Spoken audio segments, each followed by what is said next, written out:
It's 5 o'clock, and I will now convene the June 20th meeting of the Hospital District of Indian River County.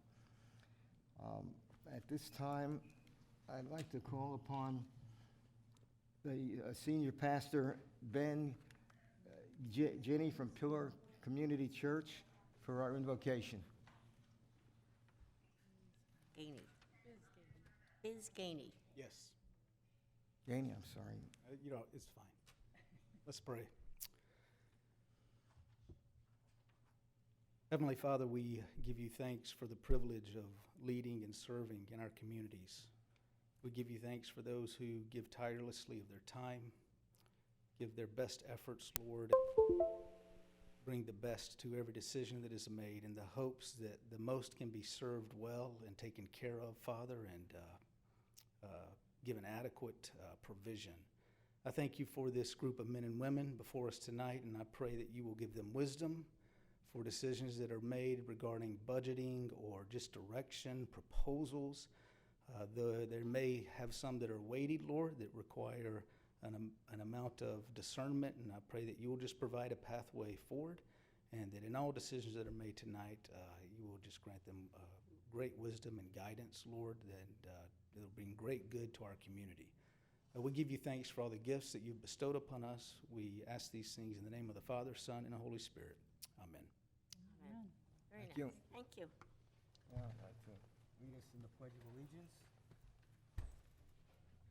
Pledge allegiance to the flag of the United States of America and to the republic for which it stands, one nation, under God, indivisible, with liberty and justice for all.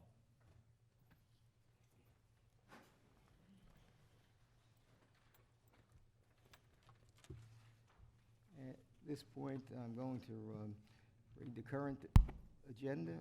Approval of special meeting dated May 8th, 13th, 22nd, and 28th. Chairman's meeting minutes dated May 15th. Budget presentation dated May 22nd, May 28th. Regular monthly meeting minutes dated May 16th. And a June disbursement of $1,056,824.45. So move. Second. All approved? Vote. Aye. Aye. Motion carries. At this point, I'd like to turn the floor over to Nick Capella, the Executive Director of the Mental Health Association. I think you're moving him ahead. Thank you, Dr. Weiss. Good afternoon, everyone. I hope you all had a wonderful Father's Day weekend. We're here to briefly give our presentation of the quarterly report, and then we'll talk a little bit about the violence program, which we finished in April. I'm going to turn the mic over to Angela and Jeannie for the first part, and then I'll talk about numbers with y'all. Can work this. So tonight we're just reporting on our quarter report for our walk-in and counseling center, our drop-in center, and our high school violence program, including financial data and some outcomes. So this is a walk-in center. We'll just look all the way to the right. We put the last quarter and this past current quarter, and then the last one will end the end of this month. So we had 113 unduplicated clients served for hospital districts. 24 of them were mental health screenings, 20 diagnostic assessments, 486 psychotherapy sessions, 26 case management, 133 psychiatry, and that's even increased this current quarter. There's a big need. 14 group therapies and 15 psychoeducational classes. Jeannie's going to talk about the outcome.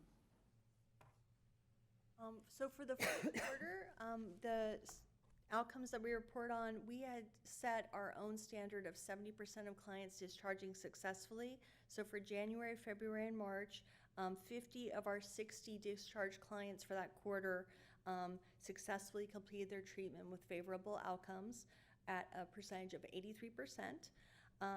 And again, we put a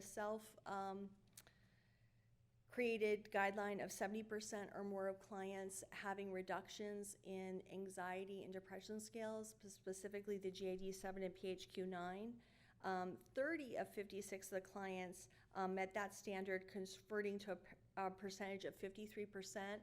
Part of us not making that mark, we had clients that because of the nature of something going on in their family, they said that they had their presenting issue addressed adequately to their satisfaction and chose to end care because of a variety of reasons.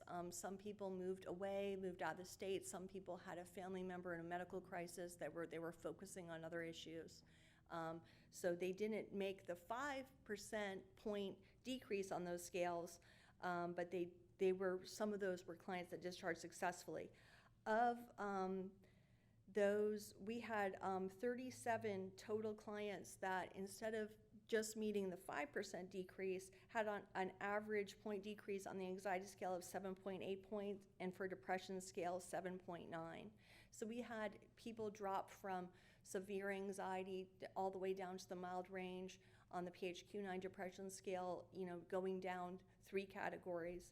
And then, of course, our screening outcomes.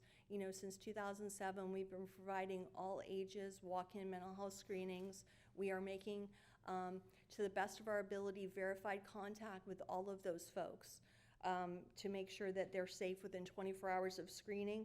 Of 158 clients, we were able to personally reach 144 of them to confirm safety, and we have, to our awareness, 100% compliance of the 13 clients that we weren't able to reach by phone, that we left messages for, that we didn't reach. But we didn't hear of any incidents, and we've continued our safety outcomes.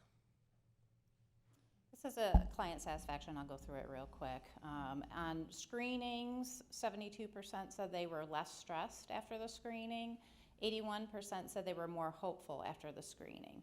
For our therapy services, 80% said they were less stressed, and 89% said they were more hopeful.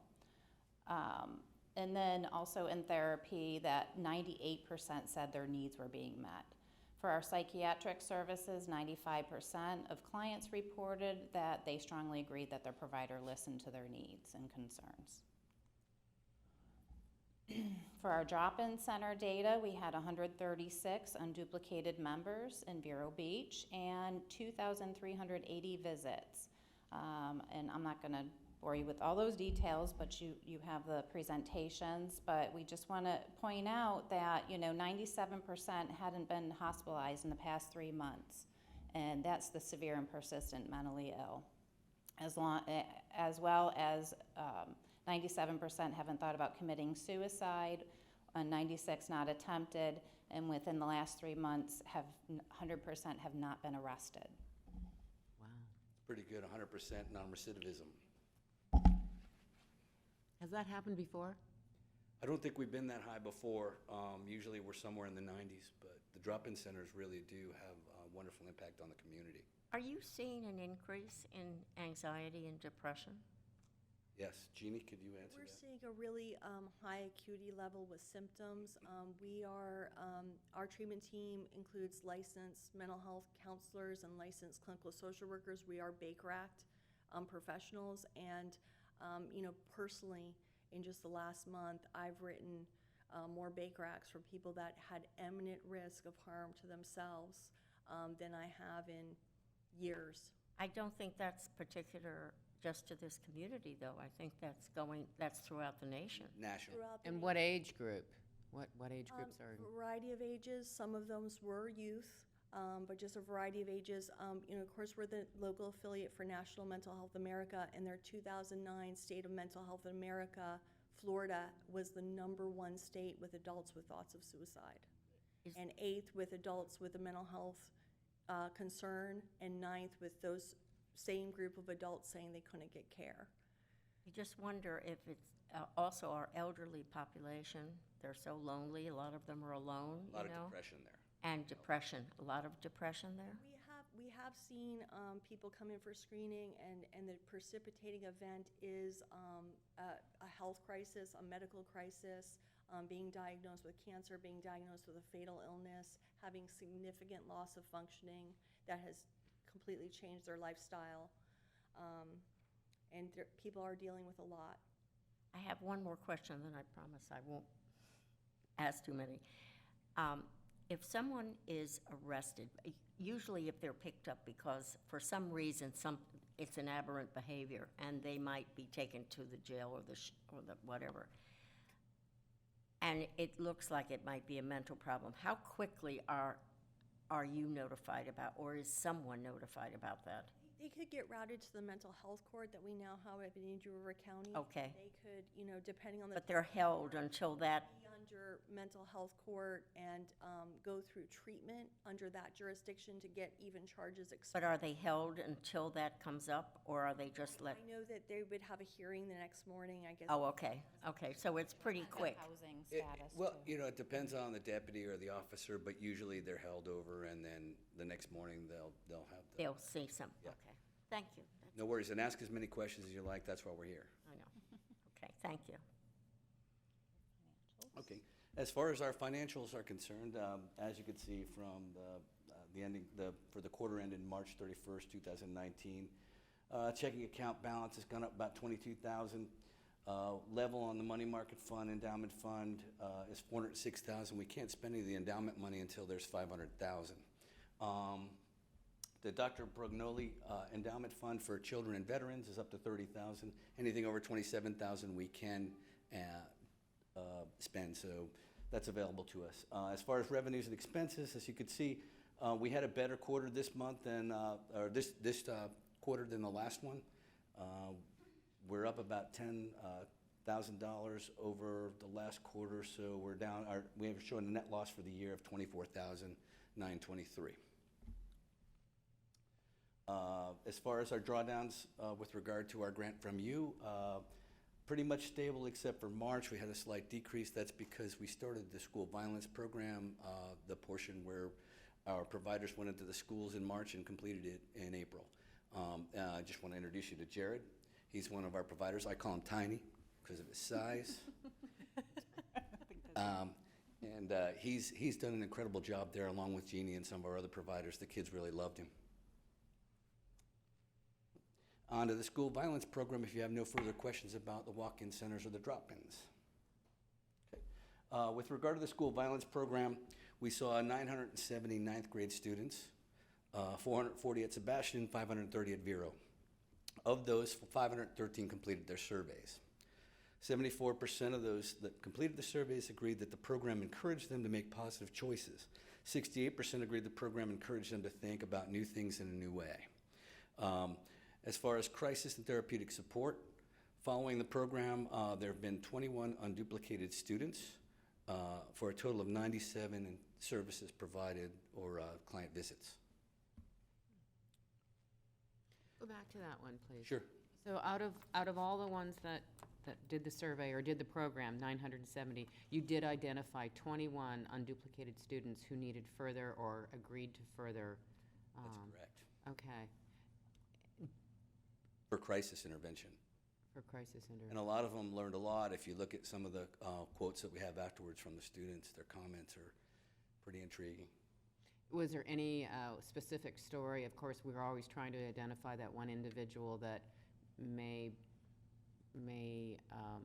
cause a certain situation in our community, and would we have helped something like that potentially?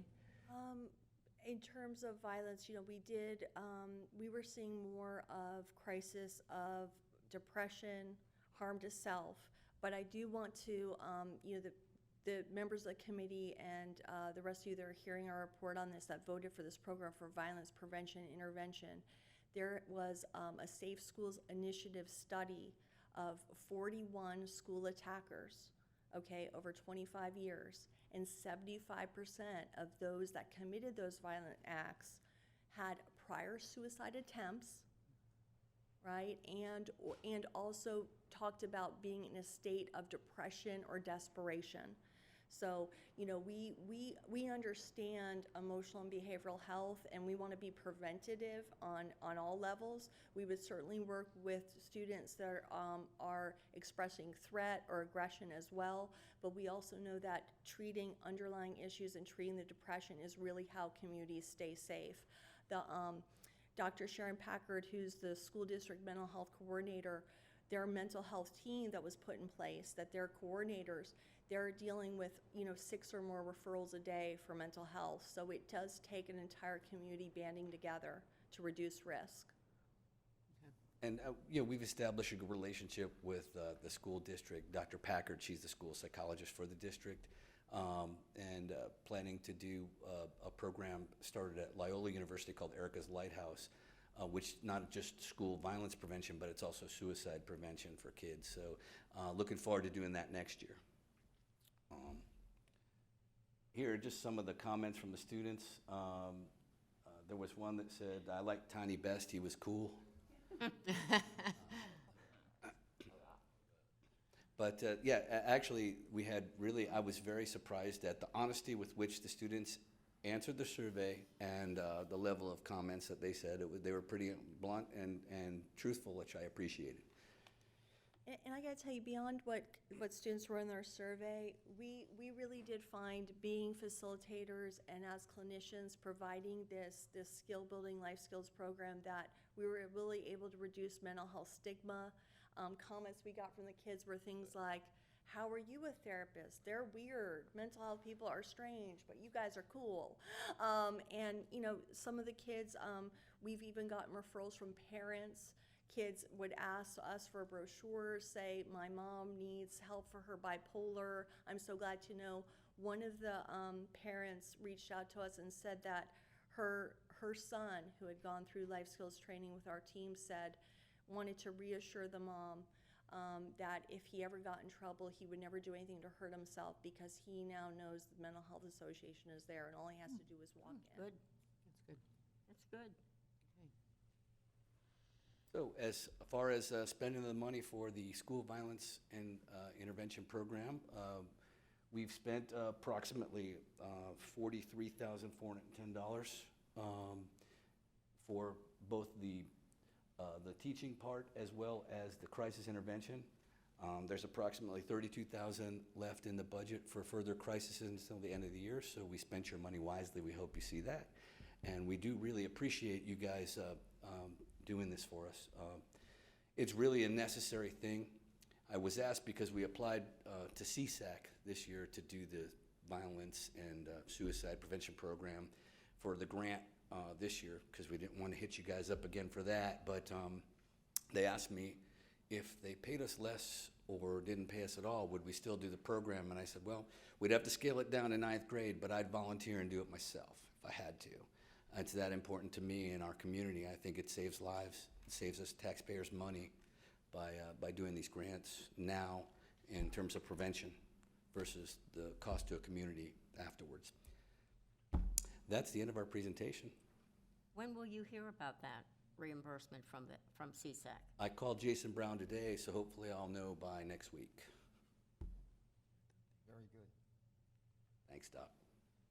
And the school board for Indian River County had approached us to do Erica's Lighthouse, which is actually a 3-session model to do it for 9th and 6th graders because they realized that our expertise with what we can do with getting messages of mental wellness, reaching kids, letting them know what to do in crisis, and the comfort and hope that we can provide, they wanted it to be available for more students than Is less. that a different program? It's It's- Erica's Lighthouse. It's a evidence-based Right. suicide prevention Right. and depression awareness model that really promotes depression being treated sooner rather than later. Sure. We know that mental health issues can emerge by age 14, and statistically in our country, treatment can take 10 years before the onset of first symptoms for anyone to get any kind of help. We have to do things as a community to narrow that gap. Yeah, because of our new relationship with Dr. Packard, we developed the idea that we should reach out to more students. So what we've decided was we would see 6th graders and 9th graders, and we would increase the package to Erica's Lighthouse from Botvin, which is just school violence to school violence and suicide prevention.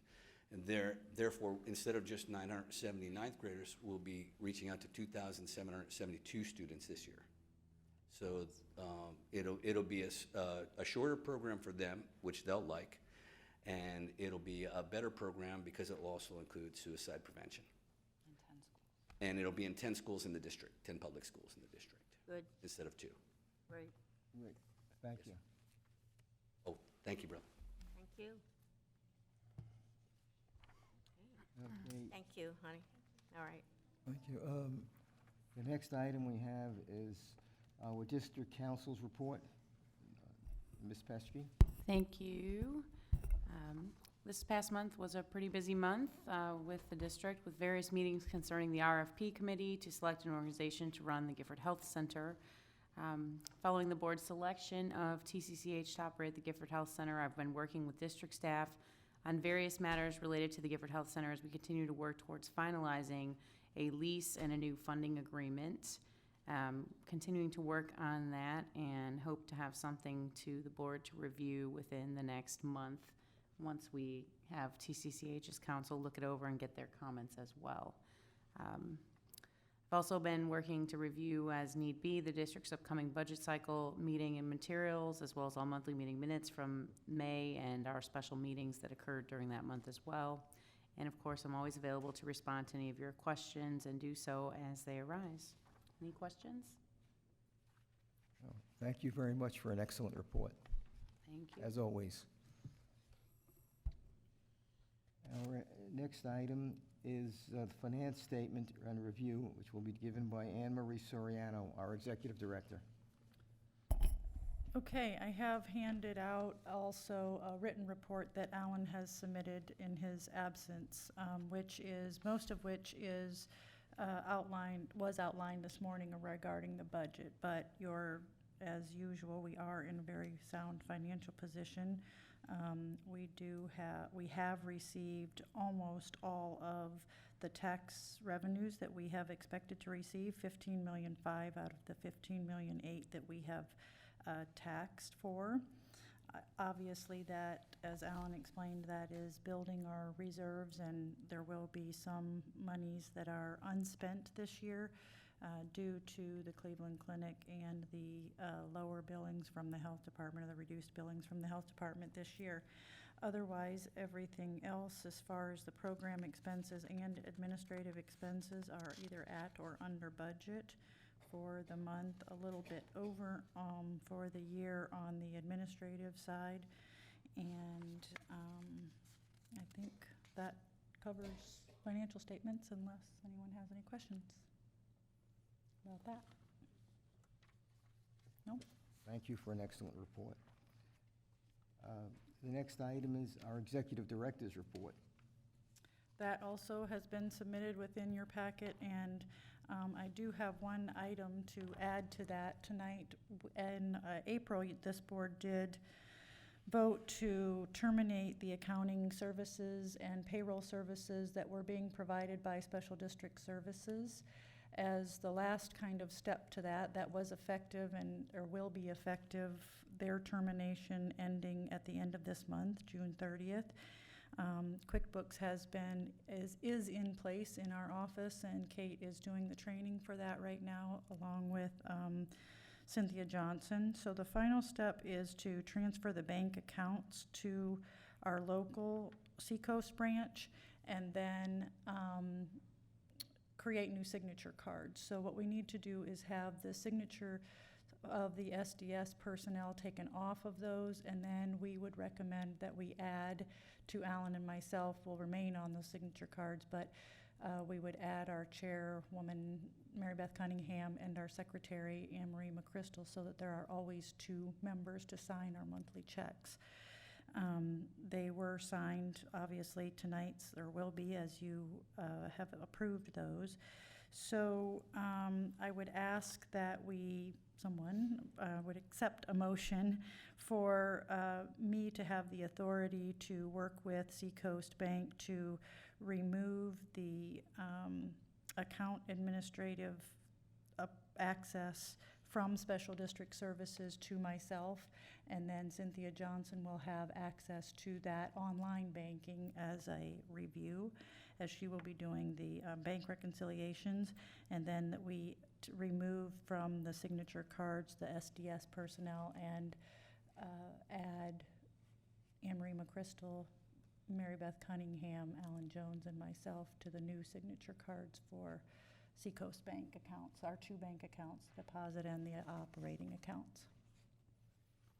So I You need a motion. We need a motion for that. Do I hear a motion? So moved. Second? Any discussion? Then we'll take a vote. All in favor? Aye. Aye. Vote, motion passes. Okay, and that would complete my report unless there are any questions about the submitted written report that I have provided. Nope.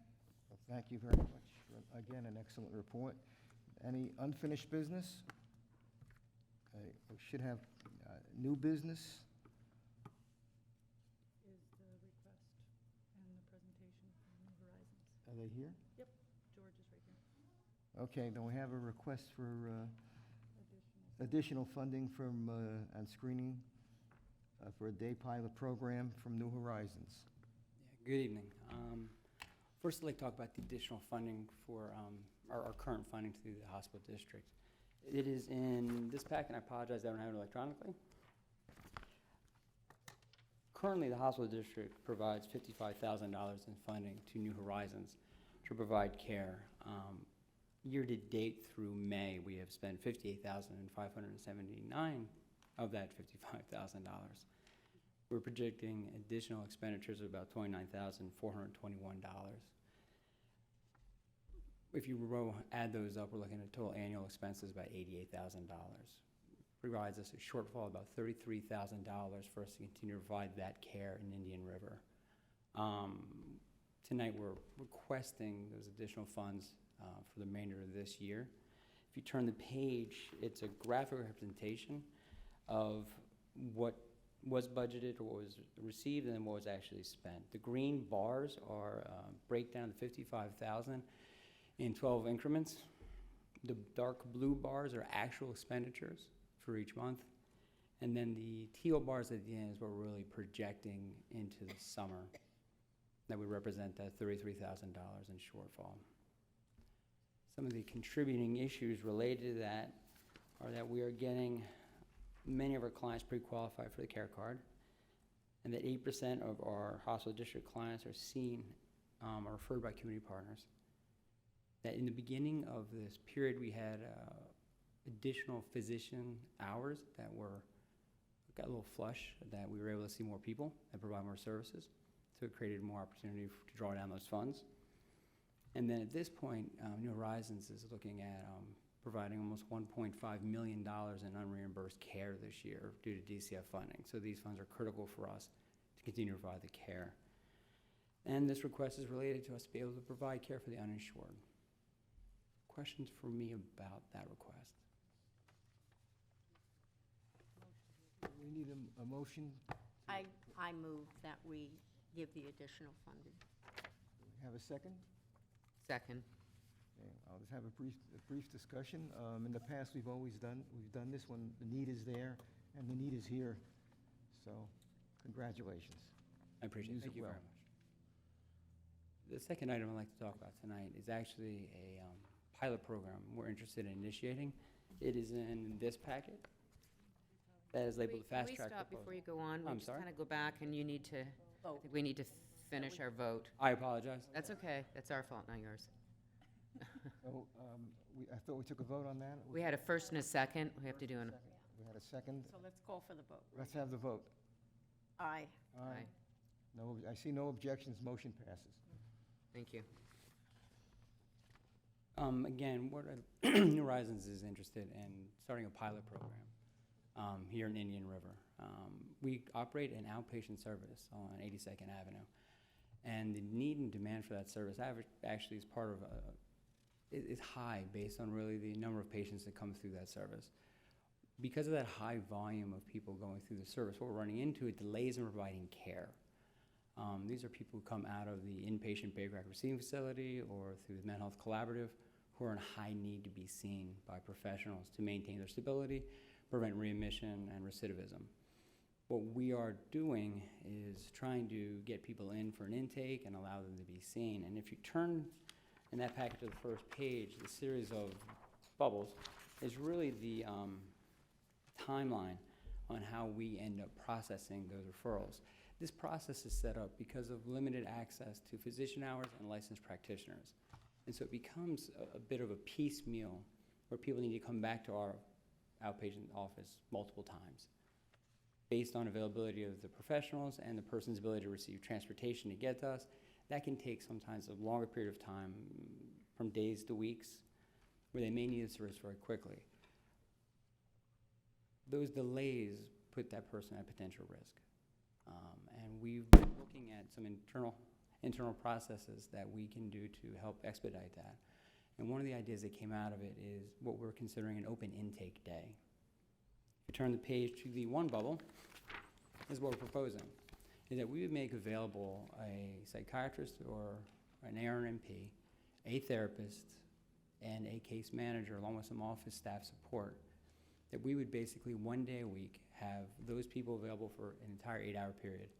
And anyone who needs to be seen would come in, would do the intake paperwork, be seen by the psychiatrist, be seen by the therapist, and if uninsured, connect with our case manager to then complete a SOAR application, which would help get them insurance quickly if they qualify, or an MA application for the same thing, and then allow them to engage in care fully. They would leave with a follow-up appointment, prescriptions, and ideally an initiation of an application to get their insurance.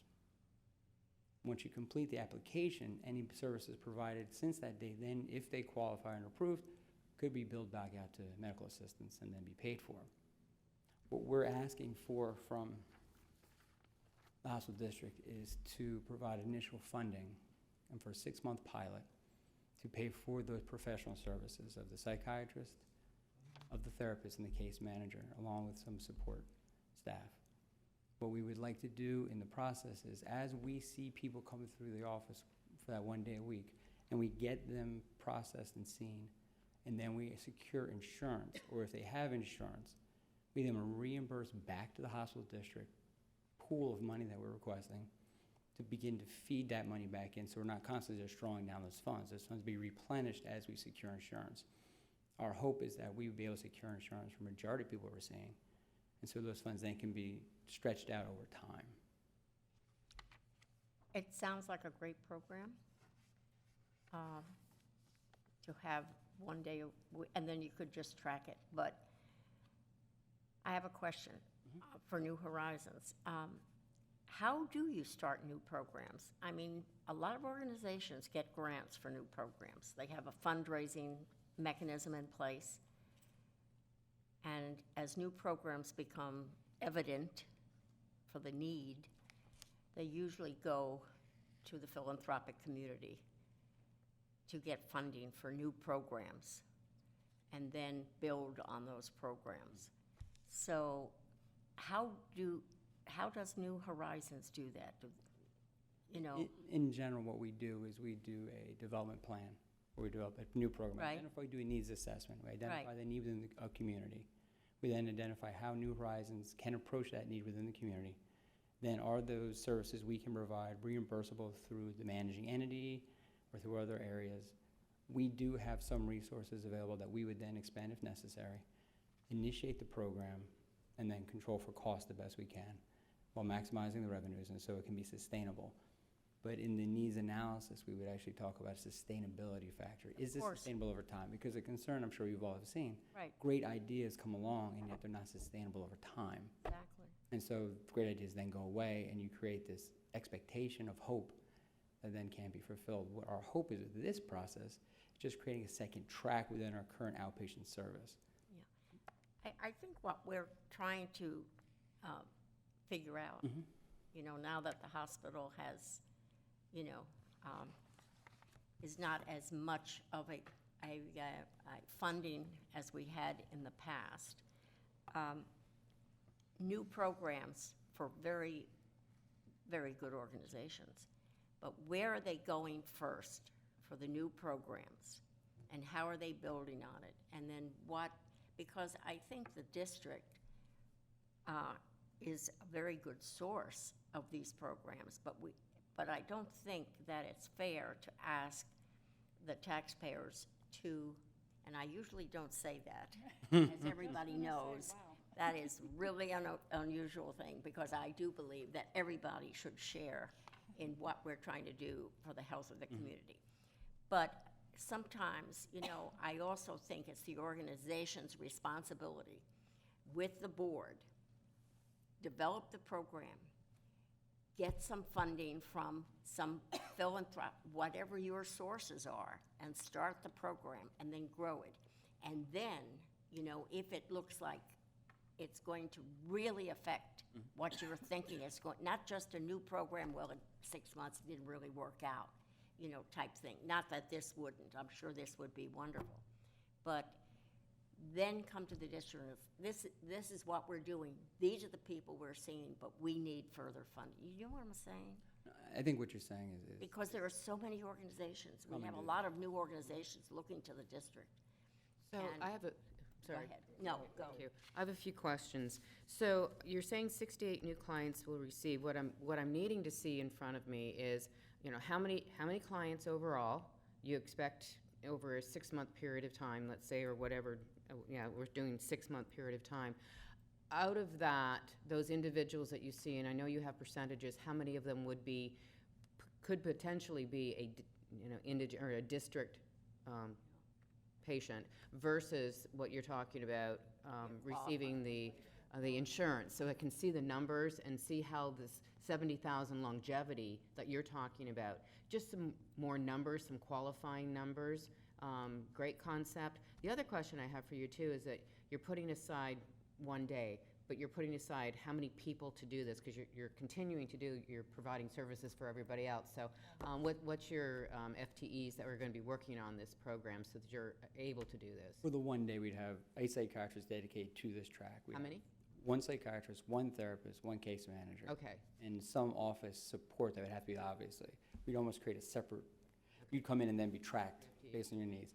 Our assumption, and a lot of these are assumptions because we don't know, that's why I want to do the pilot, is that because it's an open intake day, our guess is a majority of these people would be uninsured or indigent and then require district funding.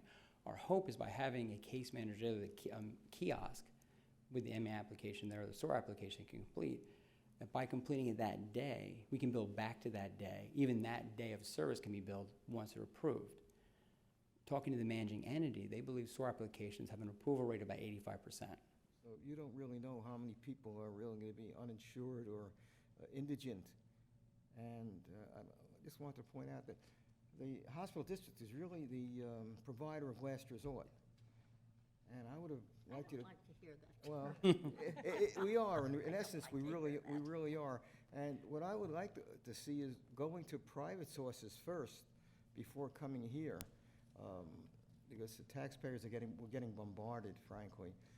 And I'd like to see some more realistic numbers. You're really, I don't know if it's realistic numbers. I think I'd just like to see more qualifying numbers. Yeah, I'd You know, like to see why did you come more up with the exact. number 70,000? I don't see anything on the chart, like how much is it per person, we all don't. that kind of stuff. Like, I need more, And I have a I need more meat. I have a budget, and what the budget is really is an expense budget. And what you're really asking, it's an expense budget. So we have the psychiatrist's cost for 8 hours, the therapist's cost. We have that, but that's not, what I'm hearing is not that what you're looking for. What you're looking for is people. Members of Indian Rivers community, I know you need both, but I definitely are both sides of it. But really the thing is, how many people are expecting? How many of that percentage of people would be uninsured? Of those uninsured, how many could actually secure insurance? Which then could go back to feedback into the 70,000 seed money we're talking about, and really create some projections across time. So we can say, okay, it starts at 70,000 here, but we expect to put back in Why 50,000. 70,000. Why not 50,000? What? Because it's really the expense of what it is for the staff. We have to That I dedicate. need to see. I can actually hand it to you right now, but what we have is, we want to dedicate the staff. Because what we're finding is because we're so inundated, that we want to commit staffing resources to these people. And these are people coming out of the Baker Act receiving facility who are in the most need, or at the most risk of being readmitted or going into crisis. So we wanted to get to those people, and we're going to prioritize those people. Have you started this program in Fort Pierce or No. another county? We picked this county, honestly. This county. We picked Indian River for one simple reason. You guys, your system of care is the best of the 4 counties. Okay, but what if this one day a week, somebody does hear about it in St. Lucie County, and then, you know, comes up because it's a pretty much a drop-in, you know, an open day type thing. I mean, there's so much to this program because we are funding Indian River County. Yes, no, I agree. It sounds like a wonderful idea, you know, for the community and for people, but And what I'm hearing is not, and correct me if I'm wrong, not necessarily no, but we need more. On my part, that's my, And I'm definitely the specifics of this, Anybody and this is something we can easily pull together, and I would request to be able to come back in front of you with much more granular detail on what this is. I mean, this was definitely a conceptual conversation that we've already had. right.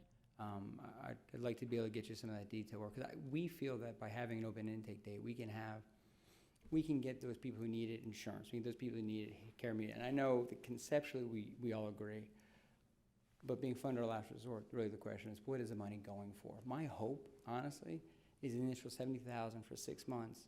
Because of getting and securing insurance, we continue to fill that pot back up. So the next 6 months, to get to 70, you might only need another maybe 20,000 to get to Open 70. intake day sounds every doctor should have an open intake day You know, instead of going 3 or 4 weeks. difference between conceptual and actual and practicality is a big gap. It is. And you're asking us to gamble on something which we really just kind of got surprised on. But I will ask if anybody wants to make a motion to fund this program or not. You know, I don't like to think of it as a gamble. I think Or, it's a wait- program that needs. Well, why don't we wait and ask him to come back, the gentleman to come back with more data for us? Would that be fairer for you? Without a doubt. I appreciate the consideration, and I appreciate your consideration of the taxpayers' dollars. You want to make sure that this isn't something that will, $70,000 later, not yield the result we're hoping for. Can we invite you back when there are 3 of us missing? And I think it would be good perhaps It to would be let more them appropriate. have some say into it as well and listen to, and maybe by that time you'll have a little bit more. And what I'm thinking we'll pull together is we'll pull historical data from referrals, because we're thinking we'll be getting directly from the Baker Act receiving. We can pull historical data from that. Yeah. Extrapolate that data I based think on it what would we help. say. This way we can see the breakdown, insured, uninsured, numbers, volume. We get a high volume referrals Yeah, from them. right. So that should not be difficult for us to pull together. Okay. So we can pull that data together for you, and then obviously Excellent. come back up and have some, Thank you so a much. little more detail. Thank Great you. idea, great concept. thank you. So- I appreciate it. Thank you all. Okay, thank you. Very good, Anne Marie. Let me see, where are we? Other business? No other business. Public comment? Hearing no public comment, do I have a motion to adjourn? So moved. Second A move. second? All approved? Yes. And meeting is adjourned. Nice. You're welcome. No, yours, great idea. Let's have the full board discuss it. Yeah.